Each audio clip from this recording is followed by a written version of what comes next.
लग गई। आग को देखकर कैस नाम का लड़का बहुत घबरा गया। उसने चिल्लाकर कहा कि लीडर का नाम कट्स है, हम तो स्कूल जाने वाले बच्चे हैं, भैया प्लीज छोड़ दो। ये सुनकर टॉम ने गाड़ी का लॉक खोल दिया और सभी गुंडे ब्लास्ट होने से पहले निकल गए। पर टॉम का बदला तो अभी शुरू हुआ था।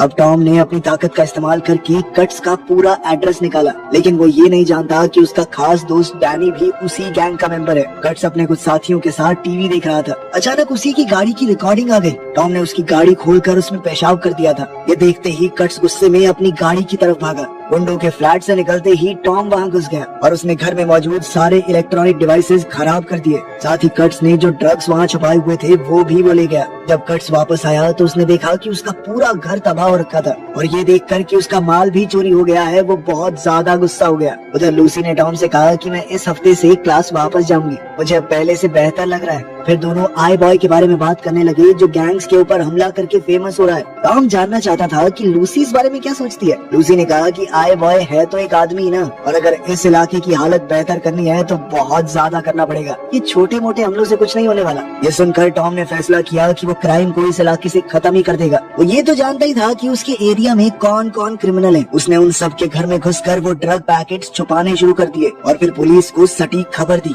कि इन जगहों पर रेड मारो, यहाँ पर ड्रग मिलेंगे। जिसके बाद बहुत सारे ड्रग डीलर्स पकड़े गए। ऊपर से उसने इन सब गुंडों के बैंक अकाउंट से भी सारा पैसा निकाल लिया था। साथ ही वो इस सब की वीडियोस इंटरनेट के ऊपर भी अपलोड कर रहा था ताकि आई बॉय के नाम से ये गुंडे डरने लगे। पुलिस की इन रेड्स में यूजीन और उसकी गैंग भी पकड़ी गई और उस इलाके के लोग अब थोड़ा बेहतर महसूस करने लगे। टॉम की ताकत धीरे धीरे काफी बढ़ गई थी। उसका बर्ताव भी थोड़ा बदलने लगा। वो सिर्फ देखने भर से शहर के कई हिस्सों की लाइट को बंद कर सकता था, इतना ताकतवर हो चुका था वो। कुछ दिन बाद हम कट्स को अपने बॉस एलमान से बात करते हुए देखते हैं। एलमान ने उसे धमकाया कि तू कुछ भी बेच नहीं पा रहा है, नुकसान पे नुकसान करवा रहा है मेरा, अगर जल्दी से प्रॉफिट नहीं दिया ना बेटा तो मरेगा तू। टॉम ने अपनी ताकत का इस्तेमाल करके पूरी कॉल सुन ली और गैंग लीडर का नाम भी जान गया। उधर कट्स ये जानना चाहता था कि वो आई बॉय है कौन खबर दे रहा है पुलिस को। उसने अपनी गैंग के लोगों को ऑर्डर दिया कि अपने आस पड़ोस के जितने भी फ्लैट्स हैं उनसे फोन और सारी इलेक्ट्रॉनिक चीजें चुरा लो। अब गैंग वालों ने हर जगह घुस के लूटपाट शुरू कर दी।